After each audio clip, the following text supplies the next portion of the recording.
안녕하세요. 예, 식사들 맛있게 하셨는지 모르겠습니다.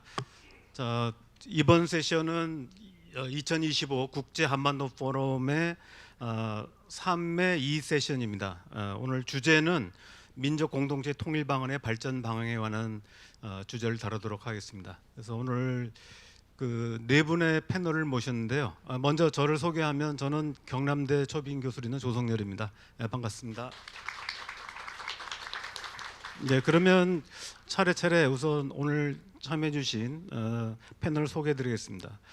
먼저 왕성택 교수님이십니다. 왕 교수님은 아마 많이 보셨겠지만 YTN에서 19년 동안 통일 외교안보 분야 전문 기자로 활동을 하셨고 지금은 이제 서강대학교에서 대우 교수로 근무하고 계십니다. 예, 왕 교수님.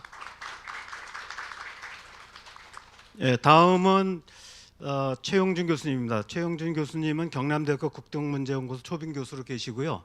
전 통일부 차관을 역임하셨습니다. 최 교수님. 그 다음에는 이제 김성경 교수님입니다. 김 교수님 오랫동안 북한대학원대학교에 계시다가 이번 학기부터 서강대학교 사회학과 교수로 자리를 옮기셨습니다. 김 교수님. 네 번째 패널은 서보혁 박사님입니다. 서보혁 박사님은 통일연구원에 계신데요. 지금 오고 계신데 차가 많이 막혀가지고 조금 늦을 것 같습니다. 그래서 나중에 오시는 대로 다시 소개해드리도록 하겠습니다.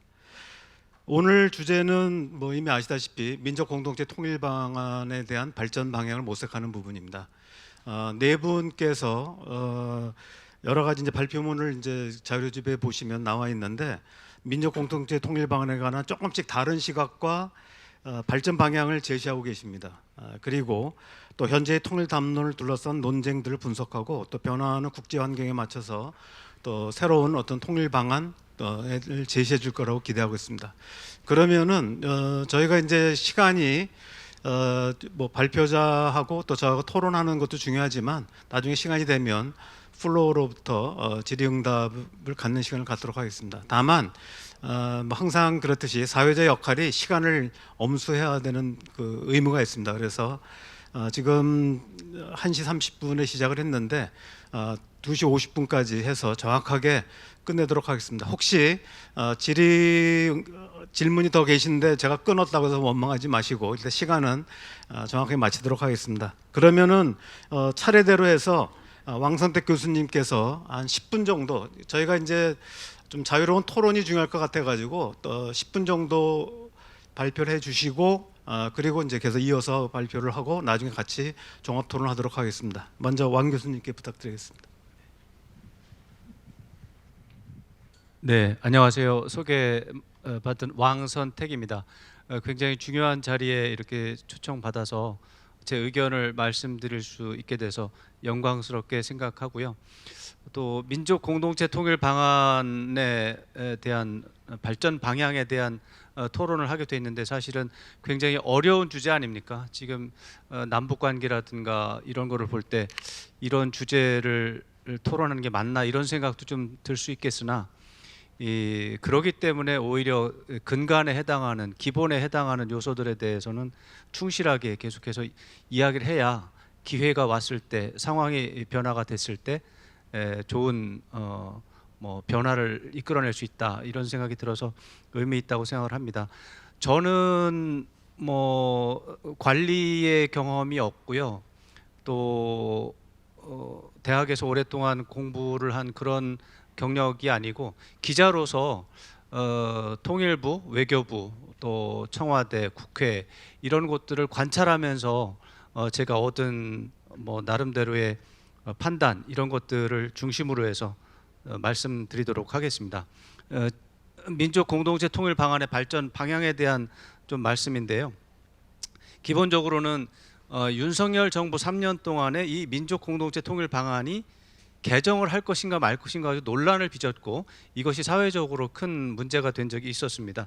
이 부분에 대한 반성 또 뭐가 문제였던가 이런 접근을 하면서 말씀드리도록 하겠습니다. 결국 이것이 개정이 되지는 않았는데 이런 문제가 향후 재발될 수 있다라고 하는 하나의 사례가 생겼다. 이것도 사실인 것 같습니다. 그리고 민족공동체 통일 방안이 적절한가 또 정당한가 이런 문제에 대해서 오히려 다시 한번 토론을 해야 되는 게 아닌가.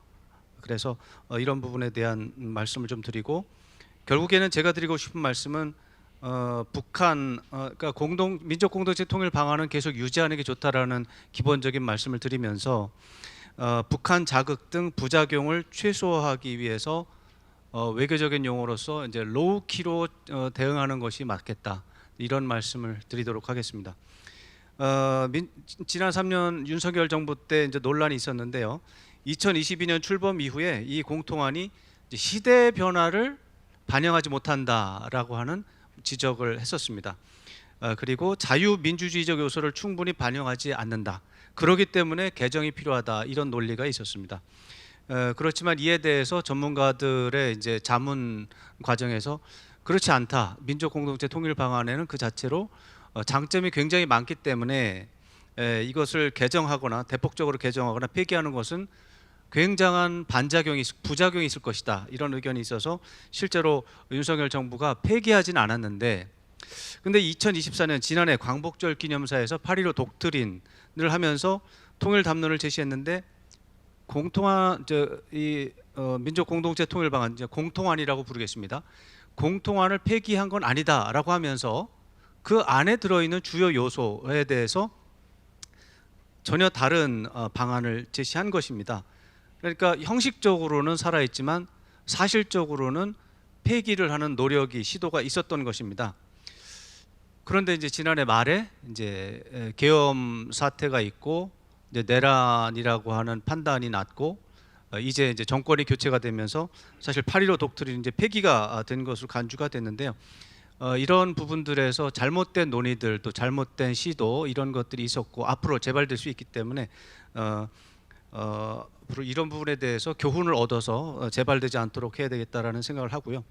저는 민족 공동체 통일 방안이 여전히 장점이 많고 유용성이 있다라고 생각을 하면서 그 부분을 말씀드리겠습니다. 초당적인 합의로 이루어진 것입니다. 이 부분은 지금 참 어려운 상황에서 초당적 합의가 하기 어려운데 30여 년 전에 이루어진 것이지만 지금도 유효한 부분이 있기 때문에 어렵게 만든 초당적 합의를 흔들지 말자. 이게 폐기가 되고 했을 때 초당적으로 합의된 공통안이 사라질 수 있습니다. 저는 그런 점에 대해서 이 틀은 유지가 되는 것이 좋겠다, 이렇게 생각을 하고요. 제가 볼 때는 전체적으로 합리적인 방안입니다. 민족 공동체 통일 방안이 기본적으로 3단계로 구성이 되어 있고, 남과 북이 그 3단계가 뭐 3년 안에 5년 안에 이렇게 지정된 게 아니라 그 구간별로 단계별로 남과 북이 합의를 해야만 단계가 바뀔 수 있습니다. 그러니까 1단계가 30년이 될 수도 있고요, 2단계가 50년이 될 수도 있는 겁니다. 그러니까 이거를 굳이 거부할 필요가 없는 것이지요. 그 다음에 현실적 방안이라고 생각합니다.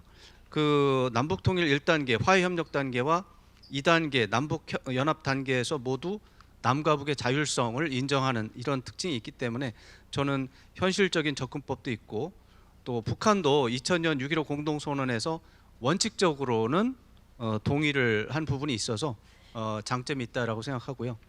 다만 이제 문제가 있다는 것도 인정을 할 수가 있습니다. 제약 요인인데요. 기본적으로 북한의 김정은 위원장이 적대적 남북 관계를 명시적으로 표현하는 등 거부감을 표현하고 있는 상황에서 이 공동체 통일 방안을 강조하는 것이 실익이 있겠느냐, 이런 부분을 생각해 볼 수 있고요. 대한민국의 MZ세대가 통일론에 대한 거부감이 있는 게 현실입니다. 남한의 청년 세대들은 남북 통일 문제에 대해서 거부감이 확대되는 추세가 있기 때문에 이 부분을 어떻게 처리할 것인지 고민을 해야 되는 것도 맞고요. 통일 방안의 구체성이 부족하다는 것은 그건 명백한 사실입니다. 민족 공동체 통일 방안은 전략적인 차원에서 큰 틀에서 제시가 된 것이고, 전술적이고 기술적인 부분 또 세부 정책적인 부분에 대해서는 유연한 부분인데 이것이 구체성이 부족하다라는 말로 표현이 될 수도 있습니다. 또 국제사회의 오해를 유발하는 문제가 있는데, 대북정책 강경파들은 한국의 대북정책의 온건파들을 친북 좌경이다라고 하는 이제 프레임을 덮어 써서 비핵화보다는 통일이 더 많다는 이제 주장을 제기하면서 바로 이 민족 공동체 통일 방안을 이제 악용하고 있는 경향이 있습니다. 이런 부분들을 어떻게 할 것인가 이런 검토를 해야 되고요. 이제 앞으로 그래서 정책을 어떻게 해야 민족 공동체 통일 방안의 장점은 유지하면서 단점은 보완할 것인가에 대한 말씀을 드리면, 기본적으로 로우키, 너무 시끄럽게 떠들지 말고 조용하게 다루자라는 겁니다. 공통한 내용이 합리적이고 또 현실적이고 적절하기 때문에 골격은 유지하면서 홍보하는 데는 활용하지 말자, 홍보를 하지 말자 아예, 이런 생각을 하고 있고요. 정부나 국가 내부적으로 민주평통, 통일교육원 프로그램 등을 가동해서 이 공동안의 내용을 확산하면서 공감을 하되 공개적인 정책 홍보는 자제하자. 그리고 그래서 결국 한국인은 누구나 알고 있지만 북한 자극 등을 하는 부작용은 최소화하고 공개적으로 언급하지 않는, 그래서 그걸 로우키라고 제가 말씀드린 겁니다. 여기서 이제 한 가지 이제 실천적으로 고민할 것은, 정부 정책을 로우키로 운영할 때는 언론의 협조와 국민의 공감대가 필수입니다. 왜냐하면 세금이 들어간 프로젝트인데 국민에게 정책에 대한 홍보를 하지 않으면 돈은 쓰고 일은 뭐 했냐라는 질문을 받았을 때 어렵습니다. 이때 언론의 협조와 국민의 공감대가 필수적입니다. 그렇기 때문에 백그라운드 브리핑, 언론에 대한 백그라운드 브리핑, 또 비공개 특강, 또 비공개 정책 홍보, 이런 형식을 최대한 활용하는 게 기술적으로 도움이 될 것이다, 이런 생각을 해봤습니다. 이상입니다. 예, 아주 짤막하게 본인의 주장을 잘 설명하신 것 같습니다. 아까 발표 중에 나왔지만 사실은 이제 그 동안에 민족 공동체 통일 방안에 대한 어떤 개정 내지는 이제 폐기 논의들이 계속 있었습니다. 아시다시피 이명박 정부 때는 이제 3대 공동체 통일 구상이라는 게 한번 나왔었고요.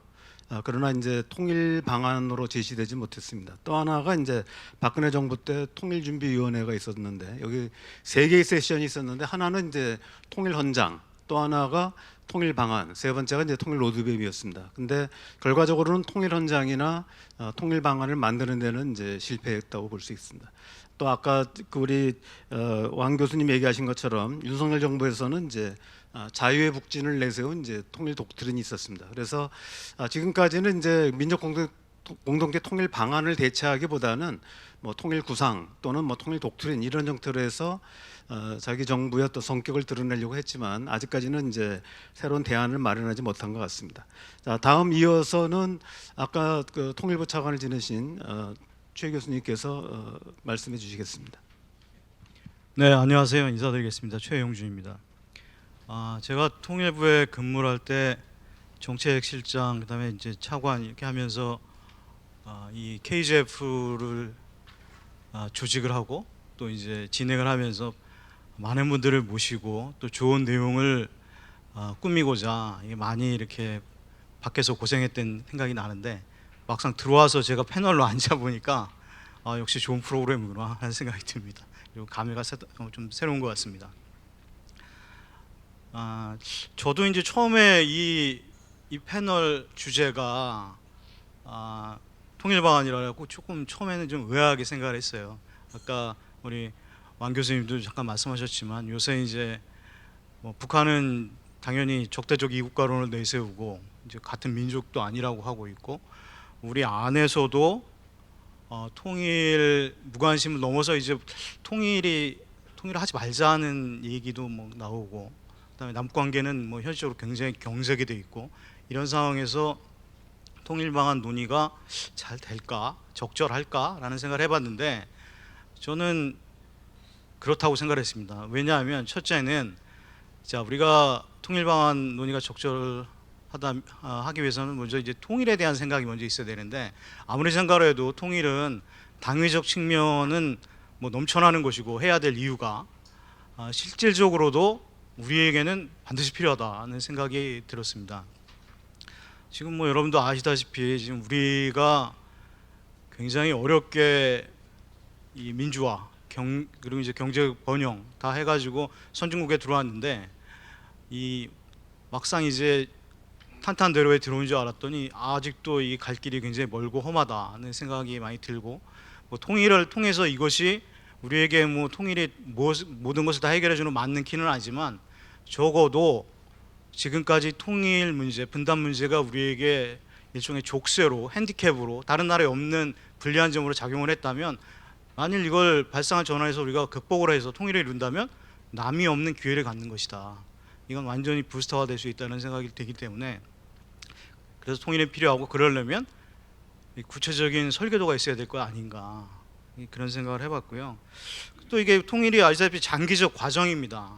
그러니까 갈 목표를, 방향을 제시해주고, 거기서 우리가 어떻게 해야 된다는 그런 원칙을 제시해주고, 또 그 안에서 구체적인 통일 정책들이 서로 중구난방이 되지 않도록 이렇게 방향을 잡아주는 그런 역할을 할 수 있는 것이고, 끝으로는 무엇보다도 국민들께서 이 통일 정책은 지지하고 이제 동의를 해주시고 공감대가 넓어야 되는데, 통일 방안이 없이 이것이 가능하겠는가? 우리가 어디로 가겠습니다라는 그런 이정표 없이 그냥 지지해 주세요, 믿고 따라오세요 이럴 수는 없지 않습니까? 그래서 굉장히 필요하다고 보고요.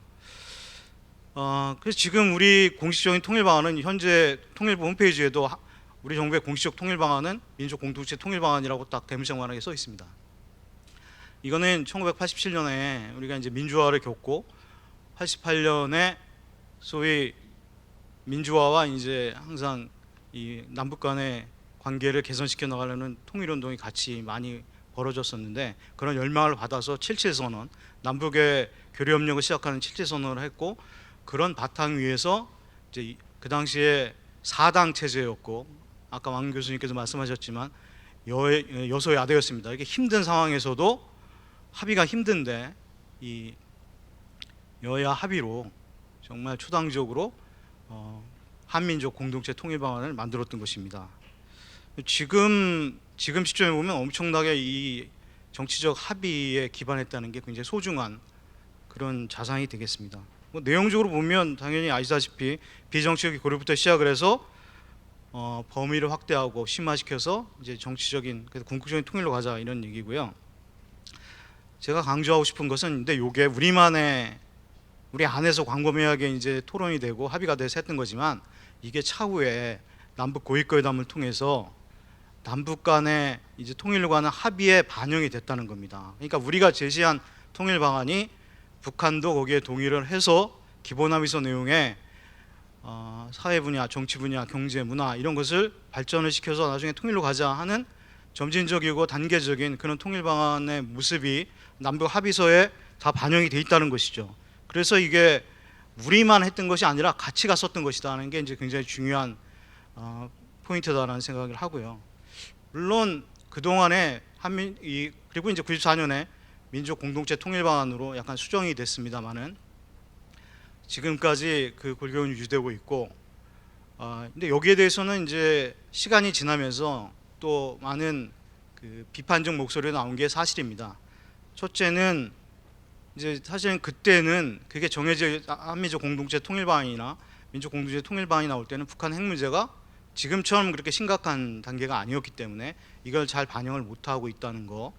두 번째는 기능주의적인 접근, 그러니까 비정치적 분야부터 시작해서 이제 정치 군사적인 해결로 가자는 거기 때문에 평화 체제라든지 이런데 군사적 정치적 해결책을 좀 부족하게 반영하고 있는 것이 아니냐, 그런 것이 있고, 또 하나는 요새 이제 소위 MZ 세대들 글로벌화되고 최첨단을 달리고 있는데, 민족 공동체에서 민족을 고리로 해서 공동체를 만들어 간다는 것이 얼마나 많이 공감을 얻겠는가, 뭐 이런 문제가 있습니다. 근데 끝으로 가장 큰 한 문제는, 이렇게 그 동안에 이제 89년에 4당이 합의를 해서, 여야가 합의를 해서 했으면 평화적이고 점진적이고 단계적이며 이렇게 간다는 것을 합의를 했으면 그 틀 안에서 정권이 바뀌어도 구체적인 통일 정책이 이걸 지켜줬어야 되는데, 뭐 아시다시피 진보 보수 진영이 이제 맡아서 정권을 이제 수행을 하면서 이게 많이 훼손이 됐습니다. 그래서 우리가 그렇게 소중하게 생각했던 초당성이 많이 이제 훼손이 된 측면이 있다.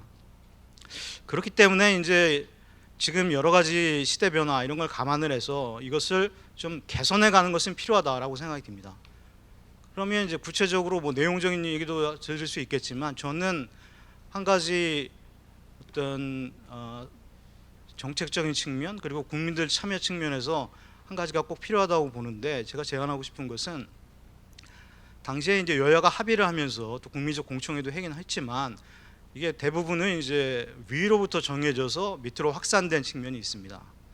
그러면 지금 이 시대는 밑으로부터 국민의 의견을 받아서 그걸 정책화하는 게 필요합니다. 그래서 이제 쌍방향, 위에서 했으면 이제는 밑에서부터 다시 한번 올라오는 게 필요한데 이런 걸 과연 할 수 있겠는가? 근데 사실은 이런 시도를 해봤어요. 2018년부터 21년까지 약 3년에 걸쳐서 전국적으로 한 60여 차례에 걸쳤고 한 6천여 명이 참석을 해서 사회적 대화라는 걸 했습니다. 그래서 통일국민협약이라는 사업을 추진했습니다. 그것은 국민들 여러분들이 참여를 하셔가지고 내가 그리는 통일 한반도는 이런 것이다라는 것을 합의를 해주시는 거예요. 그거는 국민들 스스로가 이제 이렇게 모이셔서 그날의 합의를 도출하는 거고, 그러면 저희가 봤더니 그런 합의의 내용은 대개는 목표로서 비핵화, 평화, 그리고 복지, 인권 보장 이런 것이 이제 궁극적으로 통일된 한반도의 목표가 되어야 된다는 것이고, 그 수단으로서는 교류, 협력, 대화 이런 것이었습니다. 그러면 이렇게 양자를 위에서부터 된 것과 아래서부터 나온 것을 지금 이제 접점을 찾아서 우리가 좀 개선해 나간다면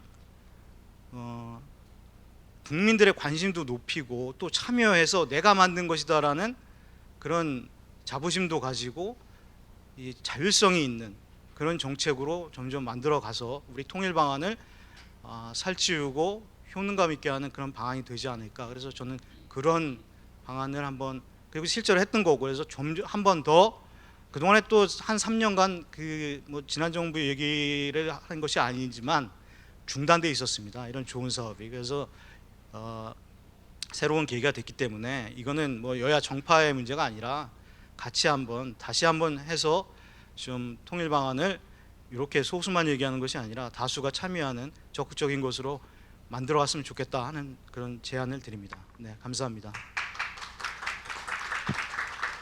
예, 지금 최 차관님께서는 이제 그 새로운 민주공동 통일 방안의 그 발전 방향으로 지난 이제 문재인 정부 때 했었던 통일국민협약 방안에 대해서 한 방식으로 제시해 주신 것 같습니다. 실제로 지금 이재명 정부도 국정기획원의 그 최종 보고서를 보면 사회적 대화를 매우 강조하고 있습니다. 아마 그런 의미에서 본다면 지금 최 차관님이 얘기하신 이런 부분들에 대해서 현재 이재명 정부도 상당히 관심을 가지고 있는 게 아닌가 생각을 하고, 어떤 의미에서 본다면 오늘 이 자리도 이런 사회적 대화의 한 모습이 아닌가 생각합니다. 자, 그러면은 이어서 김성경 교수님께서 말씀해 주시겠습니다. 네, 예, 감사합니다. 소개받은 김성경입니다. 오늘 민족공동체 통일방안 발전 방향에 관련돼서 몇 가지 제 생각을 좀 짤막하게 말씀드리도록 하겠습니다. 앞서 그 두 분의 패널 선생님들께서 이미 말씀해 주셨지만 민족공동체 통일방안에 대한 어떤 의미, 상징성, 가치 뭐 이런 거에 대해서는 이견이 없을 것 같습니다. 그러니까 뭐 많은 사회의 여러 단위에서 합의 또 수기의 과정을 거쳤다는 측면에서, 그리고 점진적이고 단계적인 통일을 제시했다라는 측면에서도 굉장히 의미가 있을 것 같은데요. 역대 정부에서 계속 좀 뭔가 수정하려는 시도, 뭐 아니면은 대체하는 다른 안을 만들려는 시도를 했지만 그것이 번번이 좀 실패했던 이유 중에 하나는 정말 쉽지 않기 때문에 그런 것이 아닌가라는 생각이 듭니다. 왜냐하면 지금 민족공동체 통일방안 그 자체를 바꾸는 것이 문제가 아니라, 사실 바꾸는 것은 결국은 남북관계를 근본적으로 재설정하고 관련 제도와 법제를 바꿔내고, 그리고 과거에 기반을 둔 정부 조직이나 시민사회 전반의 변화를 요구하는 굉장히 큰 어떤 시도가 될 수밖에 없기 때문에 그럴 것 같습니다.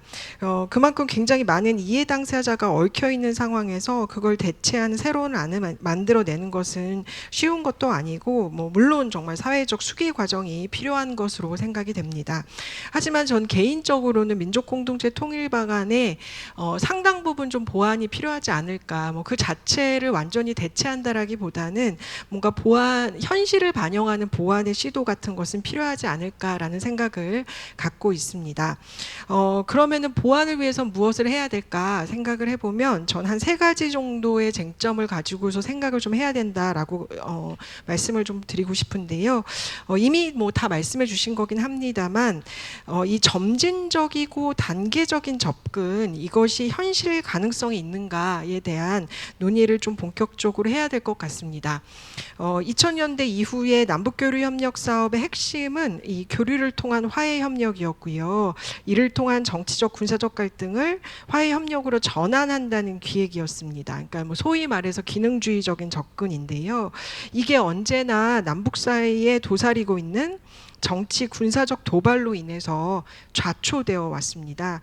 그래서 이제 이런 특성, 또 북한 체제라는 특성이 분명히 있죠. 남북 간의 차이도 점점 많아지는 상황에서 이 화해 협력이 북에게는 어떻게 이해되는가 이것도 좀 기억해 볼 필요가 있을 것 같습니다. 또 다른 것 중에 하나는 경제와 안보의 교환이 지금까지 정말 가능하지 않다라는 것을 좀 확인해 온 것이 아닌가 이런 생각을 좀 갖고 있습니다. 그래서 그런 맥락에서 북한은 이미 남한과의 불화와 적대를 통해 급변하는 국제 질서에 적극 편승하고 체제 안정을 유지하는 것으로 전략 노선을 설정한 것으로 보입니다. 그래서 민족 자주를 내세우면서 통일 노선을 강조했던 북한은 이미 남조선과는 통일은 가능하지 않다라고 선언을 했고 남한과의 섣부른 교류 협력보다 적대적 관계를 강조하는 것이 내부의 안정을 유지하는 데 훨씬 더 유리하다고 판단했습니다. 그러니까 이런 변화되는 환경을 감안했을 때 우리가 이제 계속 화해 협력으로부터 시작되는 그 첫 번째 단계조차 들어가지 못하는 남북 대화가 시작조차 못되는 그런 상황에 대해서 우리가 좀 다시 한번 고민해봐야 될 것 같고요. 두 번째는 민족 공동체 방안, 통일 방안뿐만 아니라 한민족 통일 방안도 마찬가지인데요. 그 당시 국제 정세는 탈냉전, 민주주의, 세계화라는 조건 속에서 가능했습니다. 근데 이제 문제는 탈냉전, 민주주의, 세계화 이 3가지가 다 지금은 작동하고 있지 않다라는 사실입니다. 신냉전 이런 거는 굳이 다시 설명드리지 않아도 될 것 같은데 남북이 마주하는 국제 질서가 분명히 훨씬 달라지고 그리고 복잡해졌습니다. 민주주의도 역시 흔들린다는 것을 못해 붕괴했다라고 말을 할 수 있을 정도로 굉장한 퇴행을 경험하고 있고요. 세계화도 이미 탈세계화로 완전히 전환되었다라는 논의가 많이 만들어지고 있습니다. 그럼 이런 상황에서 남한의 민주주의도 위기에 처해 있고 그리고 굉장한 위기에 위협이 있고 이런 상황에서 과연 이 남북 사이의 화해 협력, 그 다음에 연합 단계에 거쳐서 민주적인 방식으로 이 계속 연합을 유지하고 그 다음에 통일 국가라는 어떤 모델로 가는 것의 실현 가능성. 그러면은 이제 굉장히 세밀하게 조율을 해야 되겠죠. 그 과정이 어떻게 돼야 되고 민주적 절차는 어떻게 되어야 되는지 변화하는 민주주의 어떤 환경의 변화 그리고 사람들의 의식의 변화를 고려한 방식의 세밀화, 정밀화, 정치화가 필요할 것으로 생각됩니다.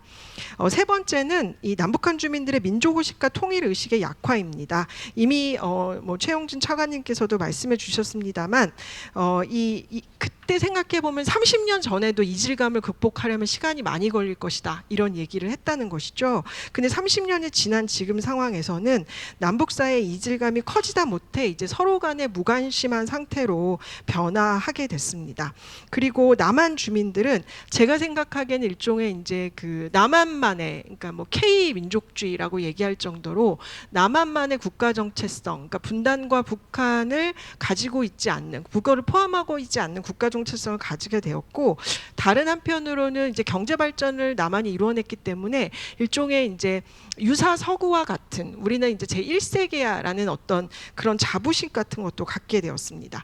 그래서 이런 상황에서 저는 이제 얼마 전에 CSIS 이재명 대통령께서 가셔서 하신 언급 중에 우리는 이제 가난하고 사나운 이웃을 언급하셨습니다. 근데 이제 이것에 대해서 또 많은 전문가분들께서 뭐 메시지 관리가 좀 필요하다 이런 얘기도 많이 나온 걸로 알고 있는데요. 저는 어떻게 보면은 한국 사회의 가장 기본적인 수준에 있어서의 의식을 잘 표현하신 것일 수 있겠다라는 생각을 한 적이 있습니다. 그러니까 가난한 국가, 가난한 이웃을 우리가 어떻게 생각하는가. 지금 한국 사회는 가난한 사람들에 대한 굉장한 부정적인 의식 같은 것들이 있고요. 그 부분은 사실 어저께 그 샌델 교수의 키노트에서도 저는 굉장히 잘 설명이 되었다 이렇게 생각을 하고 있습니다. 그리고 또 다른 것 중에 하나는 저는 이제 반공, 반복주의 이런 것들이 구구 어떤 집단의 정치적 메시지에 굉장히 중요한 부분을 차지하고 있다라고 생각을 하면서도 동시에 새로운 흐름 같은 것들이 좀 있는 것 같습니다. 이제는 반공, 반북이 아니라 사실 중국 혐오라는 거는 이민자, 이주자 혐오, 그리고 거기에 플러스 경제적으로 위협이 되는 어떤 존재에 대한 혐오, 젠더와 섹슈얼리티를 둘러싼 이제 어떤 기독교 근본주의가 만들어내는 어떤 갈등의 어떤 또 전선들, 신자유주의가 만들어내는 공정과 정의 담론의 전선들, 이런 것들이 더 중요한 정치적인 어떤 양극화의 주제가 되고 있다라는 것이죠. 그러니까 북한과 분단에 대한 어떤 무관심은 결국은 통일에 대한 굉장한 수세적인 태도, 무관심한 태도로 전환되었다. 이런 말씀을 좀 드릴 수 있을 것 같습니다. 그래서 제가 제안드리고 싶은 건 민족공동체 통일 방안을 그대로 유지하더라도 저는 1단계에 들어가기 전에 준비 단계에 대한 고민들을 우리가 많이 해야 된다라는 생각이 드는 것입니다. 그러니까 남과 북의 일종의 굉장히 차가운 방식의 관계가 적절하게 설정이 된다면 그 이후에 화해 협력이 가능하다는 거죠. 그러니까 그 민족공동체 통일 방안에서는 화해 협력을 통해서 상호 인정 이렇게 언급이 되어 있는데요. 그것이 아니라 상호 인정을 먼저 하고, 그러니까 어제 샌델 교수가 말한 피스풀 코이그지스턴스를 먼저 하고 난 다음에 화해 협력으로 이행이 가능하지 않을까라는 생각이 듭니다. 그러면은 피스풀 코이그지스턴스, 평화 공존이 가능할 수 있는 조건을 남한 내에서 만들어내는 게 굉장히 중요할 것이고, 그런 맥락에서 저는 이런 북한이라든가 분단의 문제를 가지고 적대화하는 많은 법적 제도적인 틀을 좀 과감하게 바꿀 필요도 있다라고 생각합니다. 뭐 많은 전문가들은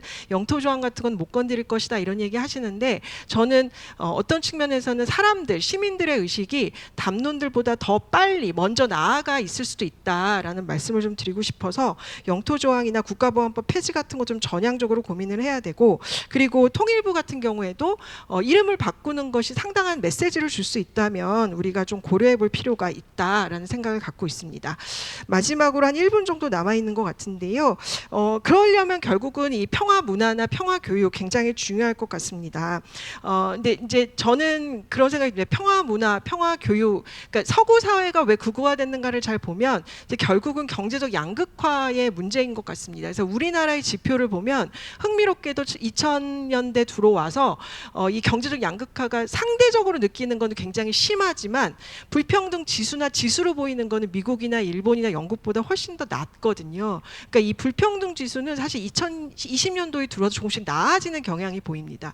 그 얘기는 무슨 얘기냐면 우리가 민주주의 역량, 무슨 뭐 그 비세혁명 이런 것들을 했을 수 있는 이유 중에 하나는 상대적으로 많이 불평등하고 느끼지만 어떤 측면에서 이제 이 증명되는 어떤 경험적으로 보여지는 측면에 있어서의 불평등은 다른 나라의 조건보다는 좀 나은 것이다라고 얘기해 볼 수도 있거든요. 그럼 그런 상황에서 우리가 더욱더 경제적 양극화로 가지 않는 어떤 뭔가 조금 더 평등하고 그리고 서로 경제적인 이유로 갈등하지 않는 어떤 구조를 만드는 것이 더 중요한 평화 문화 확산, 평화 교육의 일부다라는 생각이 들고요.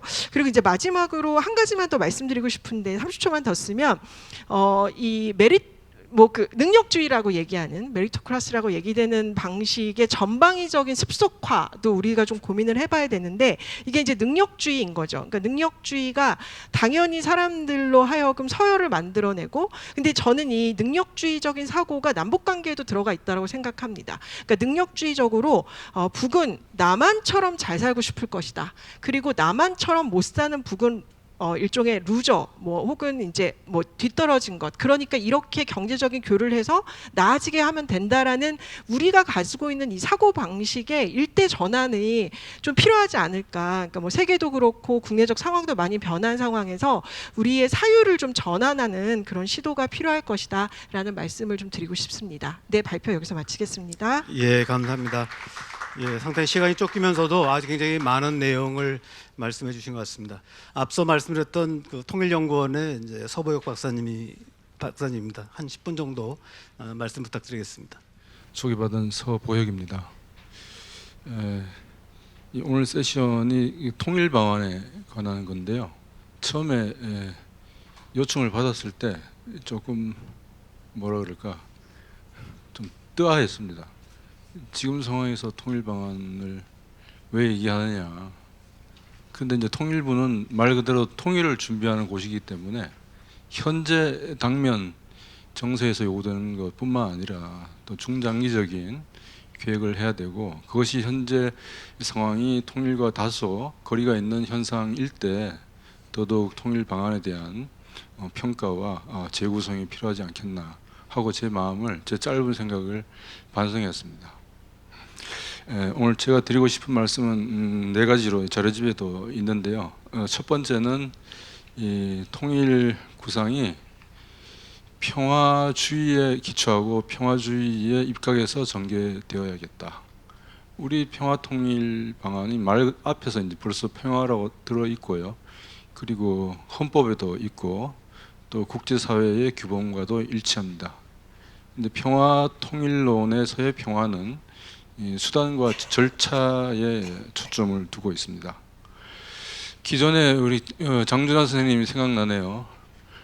모든 통일은 다 선이다라고 말씀을 하셨습니다. 지금 이 말이 지금의 시대적 분위기에서 또는 청년 세대들에게 과연 공감이 있을까, 뭐 이런 생각도 해보는데, 글쎄요, 어떤 목적과 방향성을 가진 통일론이었든지 간에 지금 생각해서 내 미래를 내다볼 때는 모든 통일론의 공통점은 통일이 목적이었어요. 그리고 통일 이후에 뭘 할 건지에 대해서는 답을 하지 않았어요. 그것은 이제 분단이, 전쟁으로 인한 분단이 그만큼 우리한테 준 피해와 상처가 컸기 때문이고, 그것을 통일을 통해서 다 극복하고자 하는 우리들의 절절한 염원이 있었겠죠.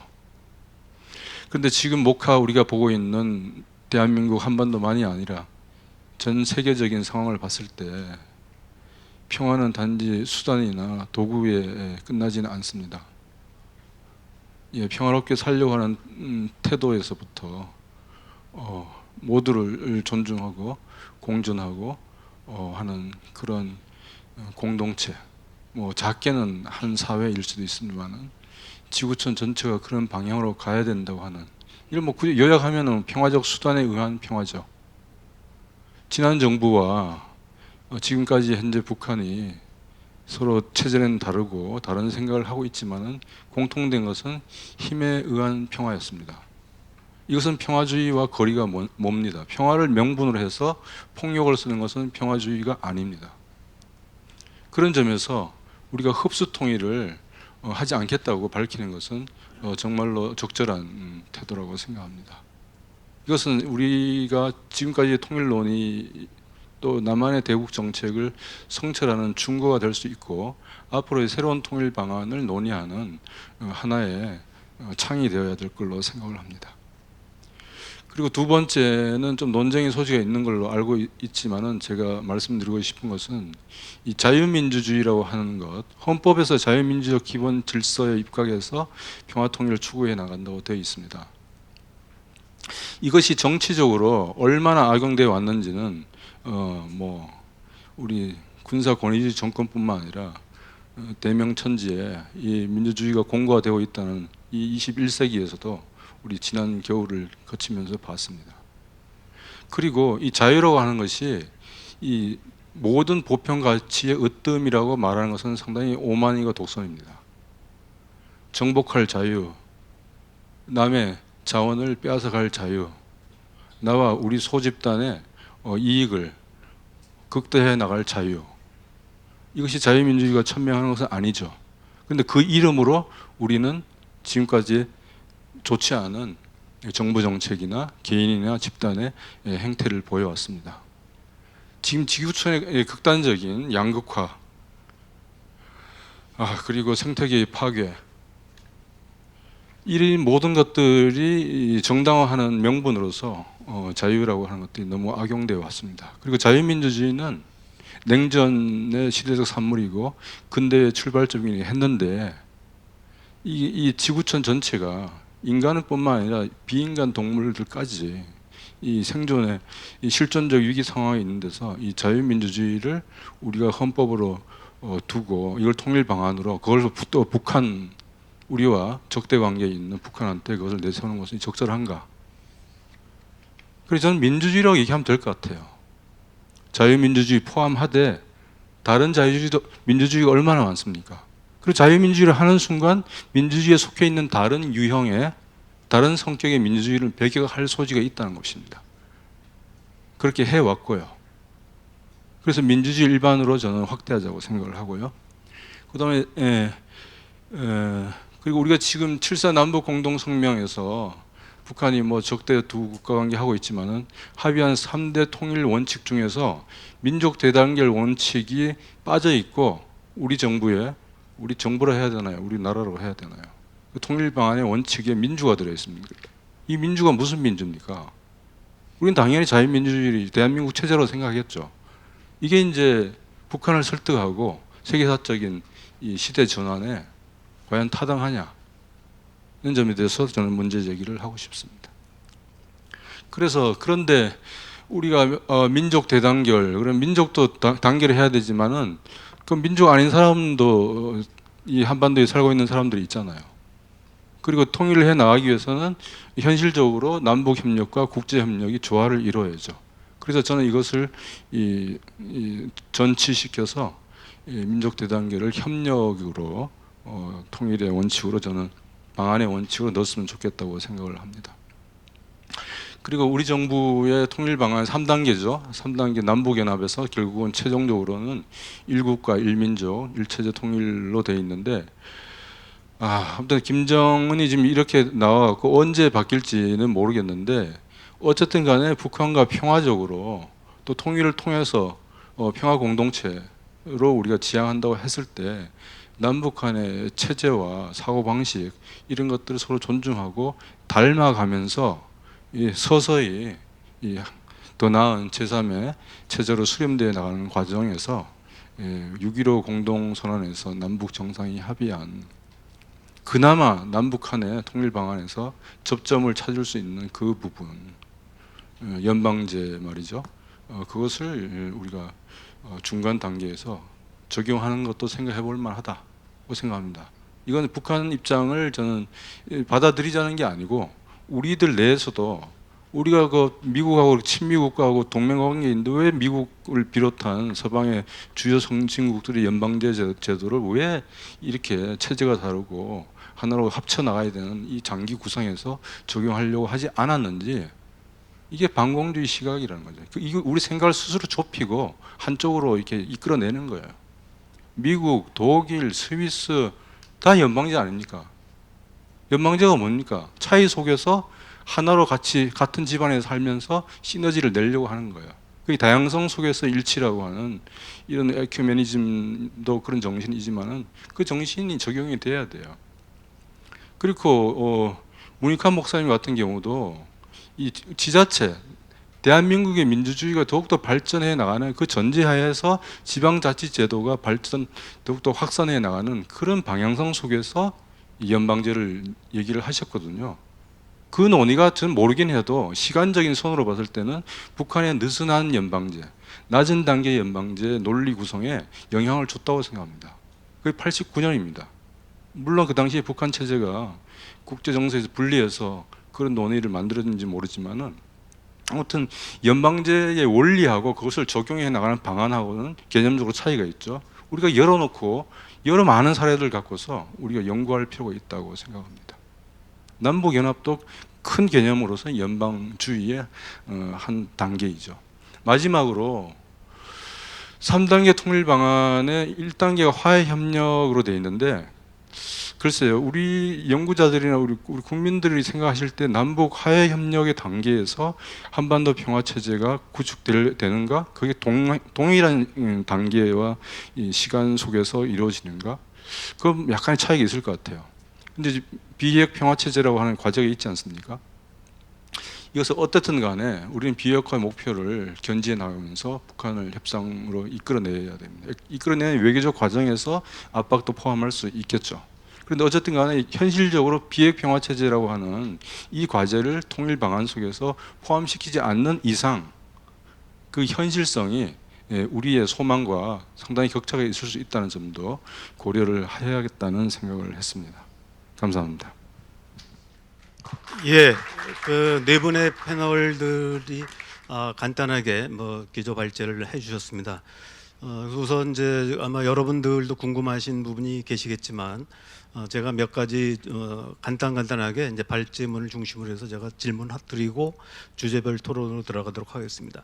예, 제가 이제 그 지금 우리말로 쭉 하셨지만 자료집에 보시면은 이 통일을 이제 영문으로 번역한 거 보면은 딴 분들은 다 유니피케이션으로 돼 있는데 서보혁 박사님만 리유니피케이션이라고 영문으로 되셨어요. 그러니까 우리말은 똑같은데 뭐 혹시 뭐 그 이유가 있는지 설명을 해주시겠어요?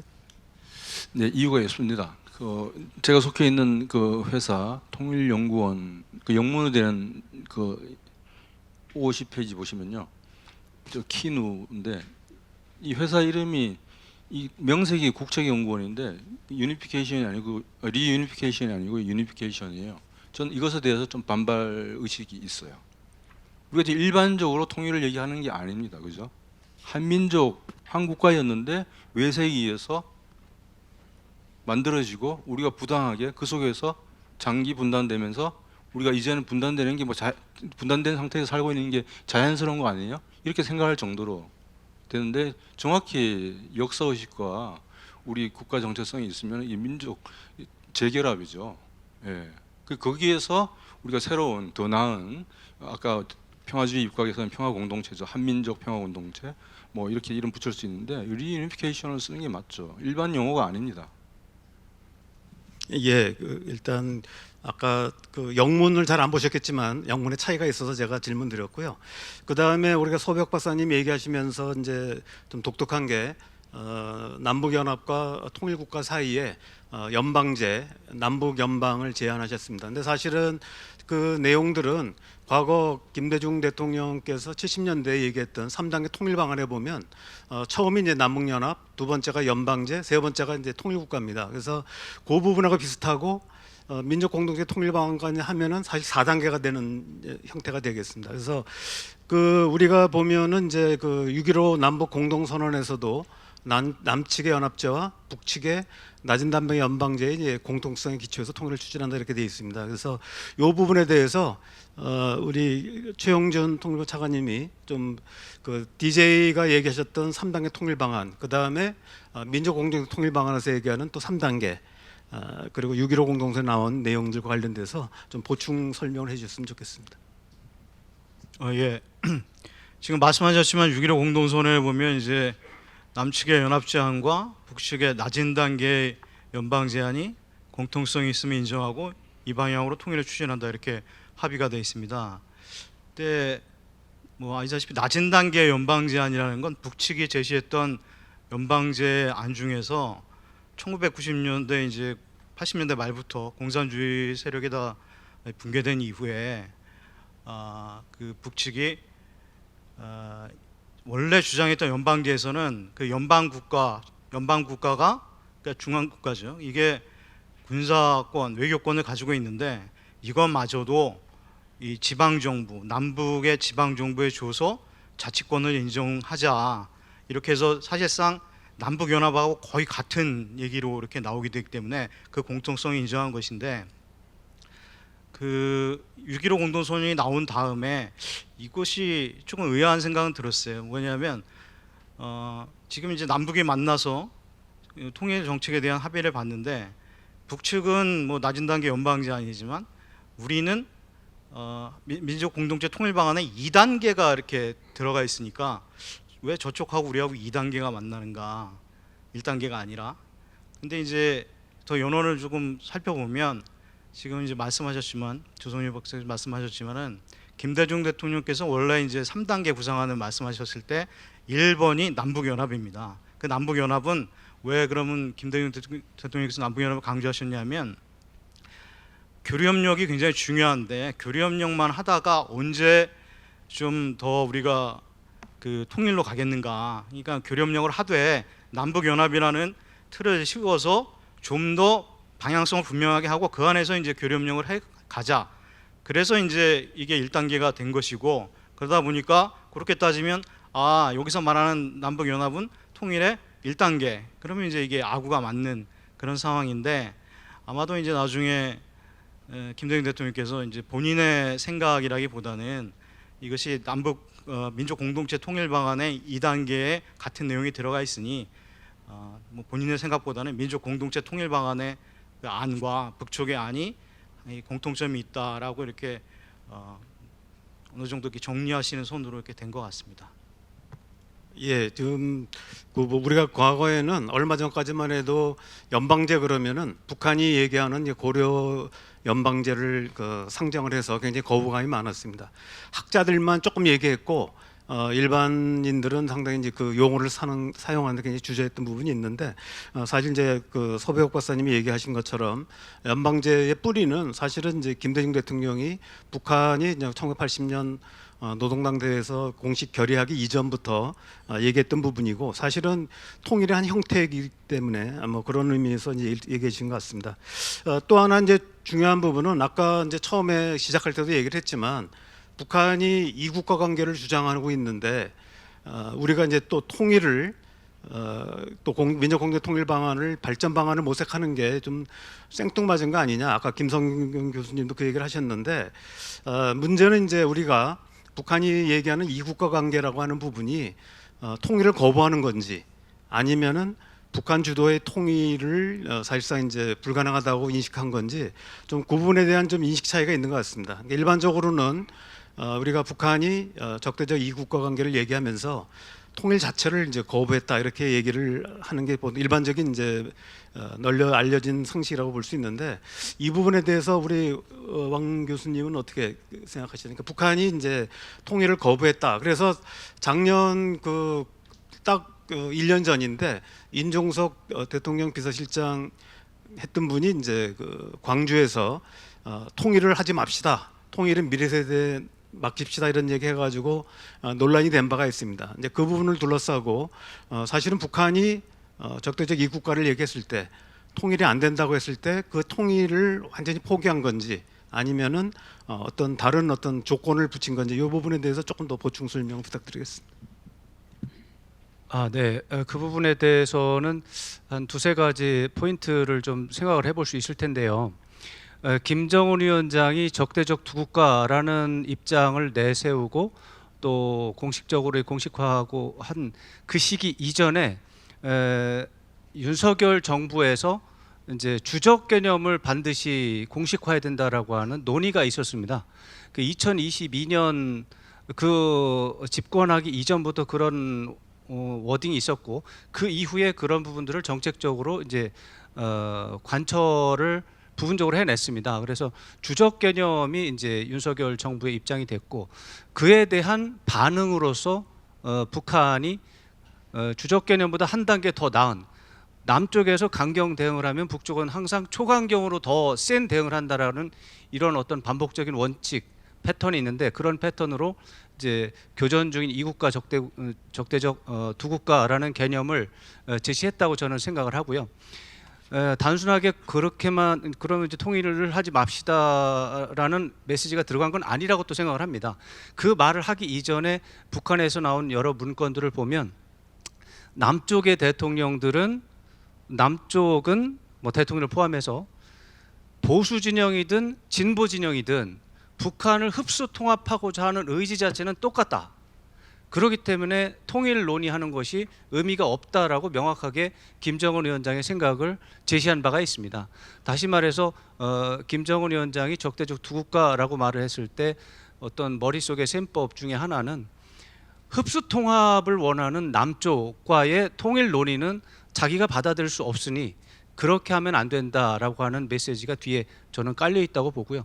그 말을 한 칸 더 적극적으로 해석을 하면, 만약에 남쪽에서 흡수 통합을 하지 않는 조건에서 남북 통일에 대한 이야기를 제시한다면 생각을 바꿀 수도 있다라는 이런 해석을 저는 할 수 있다고 보고요. 한 말씀만 더 드리면, 두 국가론이라고 하는 것은 필연적으로 남북 기본 합의서에 나와 있는 남북 간의 남과 북은 통일로 향해서 나가는 잠정적인 특수국가라고 하는 이 부분이 합의된 부분이고, 이것은 두 국가도 아니고 한 국가도 아니고 특수국가라고 하는, 특수관계라고 하는 중간점의 방점이 양쪽에 있고, 이 점에 대해서는 저는 한국이 이 잠정적 특수국가 입장을 저는 지켜야 된다고 봅니다. 맥락에 따라서 국제정치 상황에서 UN 같은 때는 두 국가지만, 또 통일을 논의하는 입장에서는 단일 민족이라고 하는 차원에서 맥락에 접근을 해야 되는 이런 이중적인 입장에 있다는 걸, 이 현실을 우리가 인정해야 된다고 보고요. 그것은 아까 말씀드린 이유로 북한도 그런 입장을 유지해서, 만약에 남쪽이 두 국가로 해서 주적 개념으로 접근하면 우리도 적대적 두 국가로 간다라고 저는 이해하고 있어서, 앞으로 남쪽 정부의 정책 방향에 따라서 북한의 입장은 달라질 수 있다, 저는 그렇게 생각합니다. 지금 잘 말씀해 주셨는데, 이 국가 관계론에 대한 국내에서 약간 이제 논의상에 좀 쟁점들이 있는 부분이 있는 것 같습니다. 그래서 이 부분을 다시 한번 정리해 드리려고 했고요. 또 하나는 이제 우리가 그동안에 시민단체나 학계의 논의를 보면은 그동안에 이제 그 이른바 진보 진영에서 내건 것이 통일 담론입니다. 통일을 굉장히 내걸었는데, 점차 지금은 이제 분위기가 좀 바뀐 것 아마 느끼실 거라고 봅니다. 아까 말씀드렸듯이 이제 이명박 정부나 박근혜 정부, 심지어 윤석열 정부까지도 오히려 통일을 내세우고 있고, 반면에 지금 시민단체나 학계, 진보진영이나 이런 데서는 통일보다는 평화 공존, 평화를 얘기를 많이 하는 것 같습니다. 아까 서보혁 박사님도 얘기를 하셨는데, 이 부분에 대해서 보면은 이제 이른바 공식적인 통일 논의에서 나오는 남북 연합론에 대비해서 학계에서는 이제 코리아 양국 체제론이라는 것이 이제 오래전부터 제기가 다 왔습니다. 그래서 남북이 차라리 두 국가로 가자라고 하는 논의가 있었는데, 아까 우리 이제 그 서보혁 박사님께서는 이제 통일이냐 평화냐 이런 어떤 선호 문제가 아니다, 통일 과정으로서의 이제 평화 체제를 얘기하신 것 같습니다. 이 부분에 대해서 조금 이제 평화냐 통일이냐는 관점에서 조금 더 보완해서 얘기해 주셨으면 좋겠습니다. 저 사회자님, 그 말씀 기회를 주셔서 감사한데요. 그 앞에 그 주제에 대해서 한 말씀만. 그러니까 저 적대적 두 국가 관계론에서 이제 왕선택 교수님께서 말씀하셨지만은, 김정은이 발언에서 이 두 가지 양의적인 해석이 가능하도록 발언을 했습니다. 그 첫 번째가 23년 12월 당중앙위 전원회의 선거인데, 괴뢰들의 흉악한 야망은 민주를 표방하던 보수의 탈을 썼던 조금도 다를 바 없다. 흡수 통일, 체제 통일을 국적으로 향한 대한민국 것들과는 언제 가도 통일될 수 없다. 이게 왕선택 교수님 주장하시는 중요한 논거예요. 그래서 우리가 북한 통일 문제를 다루면은 뭐 진보 보수로 나눠지지 중간은 없어요, 정치적으로. 그러니까 결국 우리하고는 통일 얘기를 안 하겠다, 흡수 통일을 한다고 이제 간주하기 때문에, 국내 이쪽이든지 저쪽이든지. 근데 또 다른 해석이 가능한 것은 역시 같은 때 얘기했는데, 동족 관계, 동질 관계가 아닌 적대적 두 국가 관계, 전쟁 중에 있는 교전국가 관계로 이렇게 얘기를 했는데, 그 다음 해 1월인가요? 최고인민회의 이 전원회의에서는 조금 뉘앙스가 다른 말을 했습니다. 그게 어디 있냐면은, 아무튼 자기들 그 흡수 통일이나 이 적대 정책을 하지 않으면은 그 다른 표현은 없어요. 자기들이 생각하는 방향이나 통일 방안하고 얘기할 분위기가 되면은 할 수 있다. 그 양의적인 건데, 제가 강조하고 싶은 것은 이 요인하고, 이것은 남북 관계의 상호작용에 의해서 우리 남한의 액션에 대해서, 아주 지속적인 액션에 대해서 김정은이 리액션을 했다는 이런 상호작용론에 입각한 건데, 북한의 자체적인 입장 정리가 꾸준히 되어 왔다는 것을 저는 말씀드리고 싶습니다. 냉전이 해체될 때 80년대 말 90년대 초에 그때 김일성이 살아 있을 때요. 김정일이가 주도해서 그때 우리 민족 제일주의를 제창을 했습니다. 제가 북한에서 민족 개념이 어떻게 쓰이는지를 한번 조사해 본 적이 있는데 남북한이 될 수도 있고 그다음에 김일성 민족이 될 수도 있고 조선민주주의 인민공화국과 북한을 지지하는 해외 동포일 수도 있고 여러 가지 양의적으로 쓰여져 있습니다. 거기에 김정은이 들어와서 우리 국가 제일주의를 집어넣었어요. 예. 그것이 2012년 이후에 김정은의 통치 이념이라고 얘기하고 있습니다. 그 자체적으로 분단이 고착화되어 가는 것을 인정하고 남한을 자기들 주도로 공산화 통일하기 어렵다는 판단하에서 끊임없이 자기 논리와 내부적인 준비를 했다는 것을 저는 말씀드리고 싶고요. 그리고 평화와 통일의 관계에 대해서는 제가 관심이 많고 지금 관계에 대해서 제가 계속 고민을 하고 있는데 간단히 얘기하면은 이 통일은 한반도 버전의 평화 실현의 중대한 목표라는 것이죠. 그러나 이게 최종 목표는 아니다라고 하는 것을 제가 아까 말씀드렸습니다. 그래서 평화가 먼저냐 통일이 나중이냐 이런 얘기는 조금 이 평화에 대해서 아는 사람들한테는 너무나 부끄러운 논리예요. 이게 왜 선후의 관계입니까? 평화를 만들어가는 커다란 중간에 제1단계의 목표가 통일이죠. 그래 통일이 안 되면은 평화 공존하자. 그러면 평화롭게 살 수 있을 것 같습니까? 소극적 평화가 될 수 있죠. 그러나 우리 잊을만 하면은 소극적 평화도 어려워요. 라고 하는 것을 북한이 또 남북한의 에스컬레이션에 의해서 계속 보여주고 있지 않습니까? 근데 긴장과 상호를 적대시하는 그런 분위기 속에서는 겉으로 평화를 하더라도 우리가 평화롭게 경제적으로 물질적으로 정신적으로 살기 어려워요. 그리고 진보니까 보수 이런 걸 떠나서 평화와 통일의 관계에 대해서 우리가 정말로 이 좀 뭐랄까 보편과 특수의 관계라 할까요? 시간적 선후의 문제가 아니다라고 하는 것을 여러분과 공유하고 싶습니다. 예, 감사합니다. 그 아까 김성경 교수님이 얘기하실 때 이제 그 분단 80년이 지나면서 남북한 주민 간의 이질감이 심화되고 다문화 사회로 이행하는 현실에서 지금 이제 민족 공동체 통일 방안은 기본적으로 이제 민족 개념 또는 민족 공동체 개념에 기초해서 만들어진 통일 방안입니다. 근데 이 부분에 대해서 과연 지금도 유효한가? 아까 이제 여러 가지 말씀 나왔습니다만 통일 방안 자체의 필요성은 인정하더라도 과연 현재 변화된 그 상황에서 뭐 북한이 핵을 갖거나 뭐 신냉전 체제 전환 이런 건 떠나서 과연 이제 민족 개념 또는 민족 공동체 개념에 기초한 통일 방안이 아니라면 어떤 방식이 가능한지 말씀을 듣고 싶습니다. 네, 예, 감사합니다. 그 질문도 이제 답변 드리면서 지금 말씀하신 거에 대해서 몇 가지 더 언급하고 싶은 게 있습니다.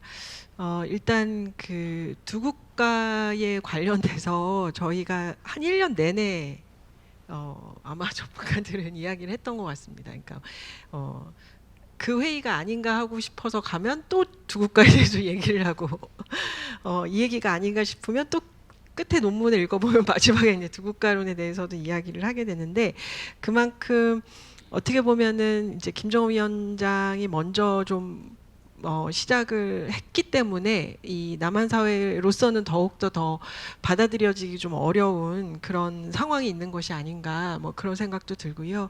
그리고 아까 이제 왕성태 선생님도 말씀하셨지만 이게 이제 남북 관계는 굉장히 유기적이고 생물 같은 거여서 그 요번에 이재명 정부 들어오자마자 그 접경 지역의 그 모든 적대 행위를 중단하니까 이제 북이 어느 정도는 또 반응을 보이는 계속 그렇게 굉장히 강한 게만 나오는 것이 아니라 뭔가 반응을 보이기 때문에 이제 어떤 측면에서 우리가 하는 것에 따라서 다시 조금은 다른 방식으로 연결될 수도 있지 않을까 이런 아주 복잡한 이야기들이 좀 있는 것 같습니다. 근데 이제 저의 입장은 저는 이제 조금 더 이 남한과 북한 내부의 상황을 좀 보자라는 입장입니다. 그러니까 이제 정책이라든가 담론이라든가 아니면 그 뭐 정치권의 논리라든가 이런 것들이 사람들의 의식과 유리된 채로 갈 수는 없다라는 게 저의 기본적인 생각인데요.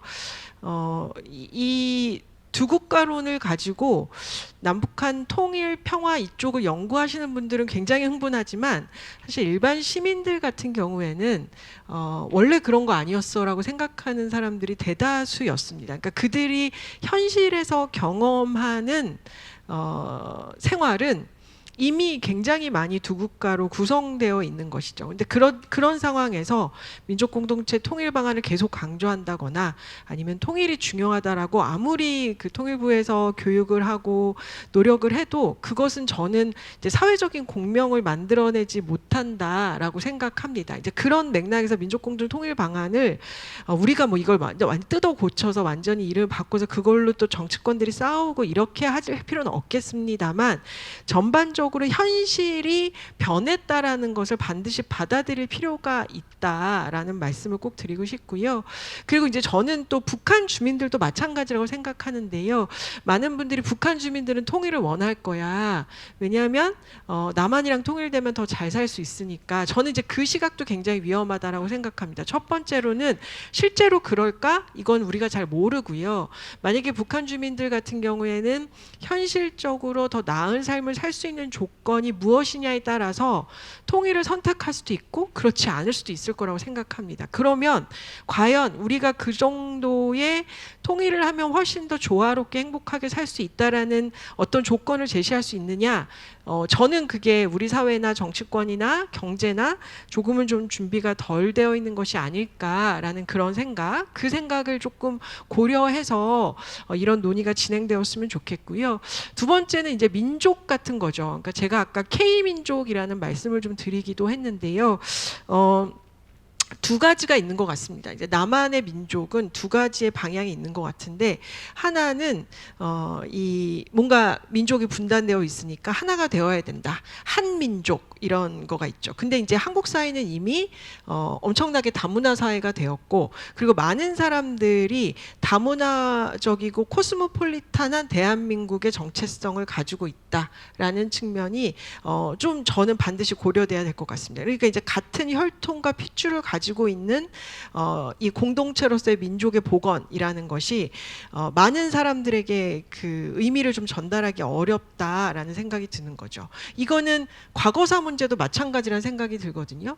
그러니까 지금 과거사 문제의 사회적인 담론이 변해가는 걸 보면 과거와 같은 방식으로 변해가지 않습니다. 이게 굉장히 이해타산적이고 경제적 생존에 맞춰서 또다시 공동체성이 만들어지는 그런 부분들이 있어서 이제 그런 측면에서 뭔가 열린 방식의 새로운 민족을 고민해야 되는 것 이런 것도 또 굉장히 중요할 것 같고요. 그리고 이제 마지막으로 한 가지만 더 말씀드리고 싶은 건 민족 공동체, 통일, 민족 중심의 통일을 얘기했을 때 민족이 과연 열린 맥락에서의 민족으로 우리가 제시할 수 있을 것인가? 안 된다는 거죠. 그러니까 굉장히 닫힌 민족주의에 기반을 둔 민족 공동체 통일 방안 혹은 통일의 상이 만약에 만들어진다면 그거는 한국 사회의 어떤 반응을 이끌어내기도 어렵고 그리고 이후에 뭐 어떤 방식의 남북이 뭔가 교류를 하거나 통일한 이후에도 엄청난 많은 갈등과 문제를 발생시킬 수밖에 없기 때문에 더더군다나 좀 문제적이다 이런 말씀을 좀 드리고 싶습니다. 예, 감사합니다. 자, 그 플로에 그 마이크를 넘기 전에 마지막으로 우리 그 최영준 차관님께 하나 말씀드리고 질문을 드리고 싶습니다. 아까 얘기하실 때 새로운 통일 방안, 그러니까 지금 쭉 들어보셨지만 민족 공동체 통일 방안을 마련하는 게 발전 방안을 마련하는 게 얼마나 어려운가 하는 거를 이제 느끼셨을 거라고 생각하는데 아까 내용보다도 또 그 절차나 형식에서 아까 그 통일 국민협약안 같은 국민 주도의 새로운 그 발전 방안을 해야 된다고 얘기를 하셨습니다. 근데 이제 문제는 이게 이제 통일 방안이라고 하는 거는 이제 우리끼리 하는 것도 굉장히 어렵습니다. 보수 진보 통합하는 것도 어렵지만 또 한편으로는 이제 북한이 어느 정도 수용할 것인가 하는 문제도 있을 것 같습니다. 뭐 내용상으로 그런 문제가 있는데 그러면 좀 더 이 통일 국민 협약에 대해서 북한도 공감할 수 있는 뭐 그런 부분들이 혹시 아까 말씀하셨지만 민족 공동체 통일 방안에 대해서는 북한 당국이 공식적으로 그 용어를 그대로 받지는 않았지만 내용상으로는 수용했다고 아까 얘기를 하셨고 또 실제 그런데 새로운 이제 민족 공동 통일 방안의 발전 방향에서 북한도 어느 정도 좀 수용하려면 우리 내부의 어떤 이제 국민주도형과 같이 북한을 설득할 수 있는 뭐 좀 대안이 있을까요? 마지막으로 한번 의견을 듣고 싶습니다. 굉장히 어려운 질문을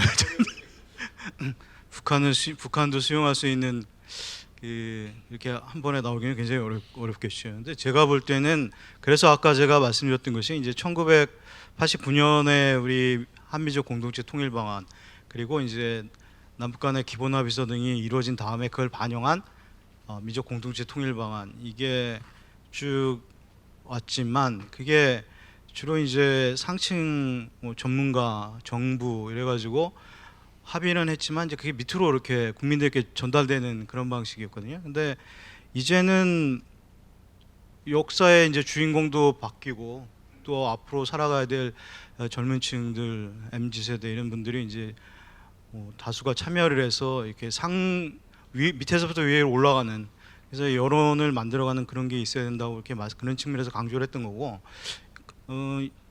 김성경 교수님도 말씀하신 여러 가지 문제 이게 뭐 다친 민족 가지고 이 사람들이 이게 말이 통하겠느냐 그런 것들 이런 게 이제 절차적으로도 젊은 층의 대화 그리고 현재 살고 있는 넓은 그 공감대가 형성이 되는 장이 마련되면 거기서 이제 자연스럽게 그런 문제들이 한반도에 예를 들면 한반도 거주 공동체라든지 이런 식으로 이렇게 퍼져나갈 수 있는 게 될 거고 저희가 해본 바로는 상당히 그 일반 국민들께서 참여를 하시면은 그 내용은 저희가 정부가 전혀 그때도 이제 관여를 안 했습니다. 근데 저희가 생각하지 못했던 특이한 문제들이 있어요. 예를 들면 굉장히 북한에 대한 고려를 더 정부보다 한다. 그런 걸 제가 느꼈습니다. 그러니까 이렇게 하면 북한이 받을 수 있을까 하는 것을 오히려 국민들 스스로가 하시게 되는데 이런 게 이제 내용이 모여져서 정책이 될 때 그리고 그것이 정책이 돼서 국회에서 동의를 받는다면 그 다음엔 어느 정부가 와도 이걸 벗어나지 못하게 되는 거죠. 그렇게 되면 일관성과 또 북한에 대한 설득력도 제고될 수 있을 것이다 이런 생각이 또 하나 들고 또 하나 제가 굉장히 그 사업을 하면서 참 보람이랄까 또 특이한 점을 발견했던 것은 이런 데 참여하신 분들은 내가 민주국가의 정말 국민이구나 이게 교과서에서 봤던 그냥 하나의 내가 국민 그래서 국민이 주인이다 이런 거는 한 번도 실감을 못 해봤는데 오늘 와서 내가 한 얘기가 정책의 내용이 돼서 떠오른다는 걸 보고 굉장히 효능감을 느끼세요. 그래서 이거가 주는 것이 뭐 통일 분단을 극복하고 평화를 만들어가는 과정에서도 중요하지만 우리 아까 말씀하신 대로 우리 사회에 서로 간의 차이를 없애는 민주화되는 과정 이것도 굉장히 중요하게 해결할 수 있을 것이다. 그래서 그게 만능의 키는 안 되겠지만은 그런 여러 가지 문제를 극복할 수 있는 하나의 그 대안적인 것은 될 것이다 이런 말씀을 드리겠습니다. 예, 지금 사실 아까 제가 질문드렸던 것 중에 하나는 어차피 통일이 장기적인 과정이라고 생각하면 북한도 이제 신세대들이 계속 배출되고 있기 때문에 뭐 이미 기성세대들을 대상으로 한 통일 논의 또는 노력들은 쉽지 않다고 봅니다만은 그런 게 좀 추가되지 않을까 하는 생각돼서 말씀드렸습니다. 그러면은 이게 또 이제 그 요청을 하셨기 때문에 왕 교수님이 간단하게 한번 한 말씀 좀 네, 1, 2분 이내 간단히 말씀드리겠습니다. 말씀 나누시면서 생각이 났고 꼭 하고 싶은 말씀이 생겨서 손을 들었는데요. 이제 통일 문제는 국가의 중대사고 민족의 중대사입니다. 어느 나라도 이렇게 고민하는 것이 없고 우리만 고민하는 것인데 그 통일을 어떻게 할 것인가라고 하는 문제에 집착하다 보니까 어렵다라는 결론이 나게 되어 있습니다. 저는 그런 상황에서 약간 다른 접근을 좀 생각해 보고 싶은데요. 통일 얘기를 하는 것은 분단이 되었기 때문입니다. 분단이 1945년 됐고 1950 전쟁으로 인해서 심화가 됐는데 1945년 분단이 이제 최초의 분단이고 중요한 분단이라고 볼 수 있습니다. 이 분단에 대해서 우리가 어떻게 할 것인가에 대한 부분이 사실은 논의에서 빠져 있는 게 저는 아쉽습니다. 통일을 해야 된다라고 하는 당위성에 대해서 얘기하기 이전에 분단이 됐던 상황에 대해서 우리가 받아들일 건지에 대한 토론이 필요합니다. 1945년 8월 15일 대한민국이 우리나라가 분단이 된 것은 우리 국민의 우리 민족의 뜻이 단 하나도 반영이 되지 않은 100% 외세에 의한 강요된 분단이었습니다. 그로 인해서 어떤 비극이 생겨났고 그로 인해서 전쟁이 발생했고 오늘날 이런 상황이 생겼습니다. 이런 상황에 대해서 우리가 원하지 않은 외세에 의해서 벌어진 일을, 그래서 이런 비극이 생겼는데 원인에 대한 교정, 정상화, 노력은 우리 민족에게, 우리 국민에게는 필수적인 과제가 되는 것입니다. 이것은 선호의 문제가 아니라고 생각합니다. 그런 차원에서 통일에 대해서 어떤 편익이 있느냐 아니면 어떤 손실이냐 이런 토론도 반드시 해야 되겠지만은 분단이라고 하는 것은 민족적인 차원에서 반드시 정상화시켜야 되는 민족의 과제고 국가의 과제고, 이 문제가 해결이 안 되면은 앞으로 미래의 대한민국 국민에 대한, 국가에 대한 전 세계 평가가 어떨지에 대한 걱정도 해야 된다고 봅니다. 예, 감사합니다. 제가 여러분들이 이제 궁금하실 걸 미리 대신 질문을 드렸는데 그럼에도 불구하고 빠진 내용이 있을 거라 생각을 합니다. 플로어에 충분한 시간은 아닌데 한 5, 6분 정도 시간이 있기 때문에 질문 위주로 해서 본인의 의견은 말고요. 이제 마이크 좀 부탁드립니다. 뒤에 먼저 드리겠습니다.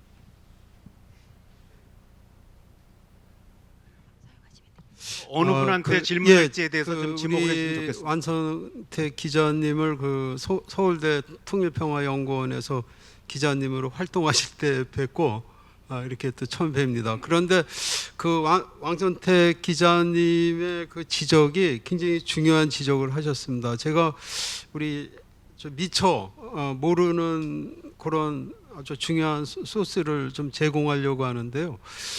메가더가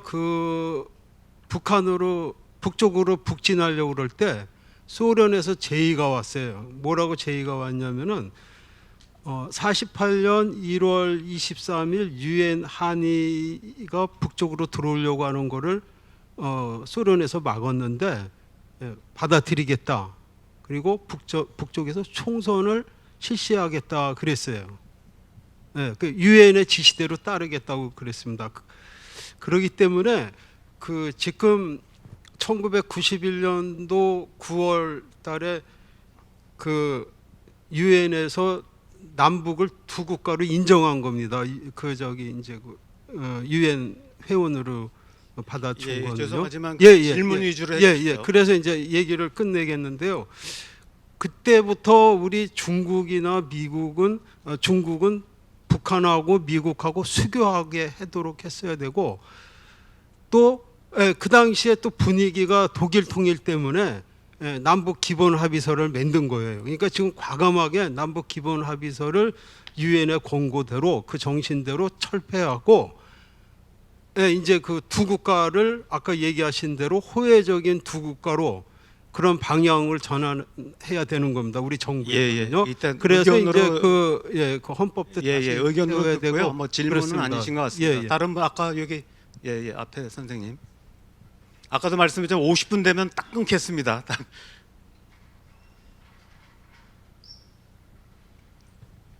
예, 올해 70살이 됐습니다. 70년 살았는데요.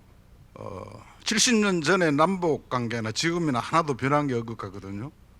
그래서 오늘 실제 교수님들 이야기하는 거 여기 있는 분들 몇 번이나 이해가 갈까요? 서보혁 교수님한테 문의드리겠습니다. 장준하 선생님의 모든 통일은 통일이다. 그 의미를 잘 모르겠고요.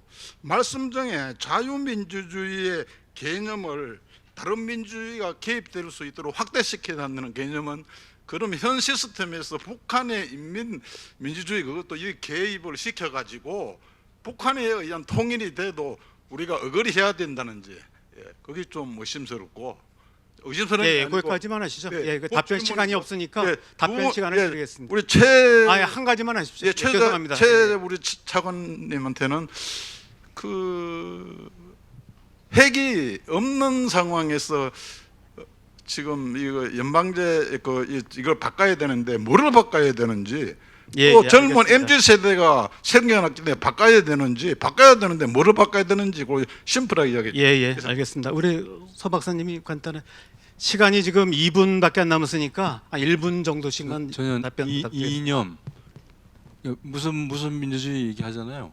그러면 북한의 인민민주주의를 얘기하는 게 아니라 우리 인류 역사에서 존재했던 모든 민주주의의 종류들을 다 검토해 보자는 겁니다. 그런 차원에서는 인민민주주의든 뭐 시민민주주의든 무슨 민주주의든 다 들어올 수 있는 거죠. 그 중에서 합리적인 받아들이고 좋지 않은 것은 기각하고 그 합리적인 것을 모아서 무슨 민주주의라는 이름을 달든지 아니면 그 어떤 특정 요소를 갖고서 남북이 하면은 새로운 통일의 민주적 요소가 될 수 있는 거죠. 저는 예, 이념형으로 얘기하는 겁니다. 예, 감사합니다. 우리 최 차관님.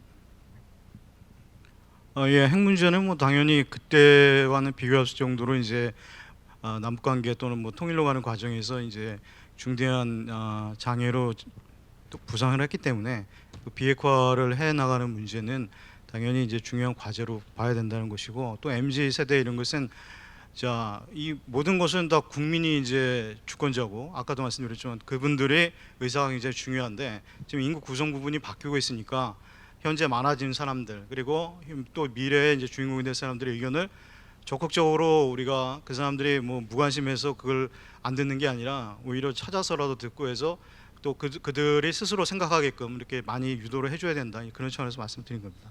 예, 감사합니다. 더 뭐 궁금하신 내용이 있겠지만 시간이 다 됐기 때문에 이제 마치도록 하겠습니다. 오늘 주제는 민족공동체 통일 방안의 발전 방향에 관한 겁니다. 아마 오늘 많은 논의들이 나왔고 또 전문가들의 또 말씀을 들었고 플로어의 질문도 있었습니다. 약간의 뭐 그 견해 차이가 있을 수는 있지만 지금 통일부에서 이 국제회의를 주최하는 이유도 이런 다양한 논의들을 바탕으로 해서 모니터링하고 이걸 바탕으로 아마 진짜로 좀 더 발전적인 방안이 나오지 않을까 생각합니다. 오늘 좀 그 시간을 좀 맞추느라고 뭐 서두른 감은 없지 않습니다만은 그래도 많은 예가 됐다고 생각합니다.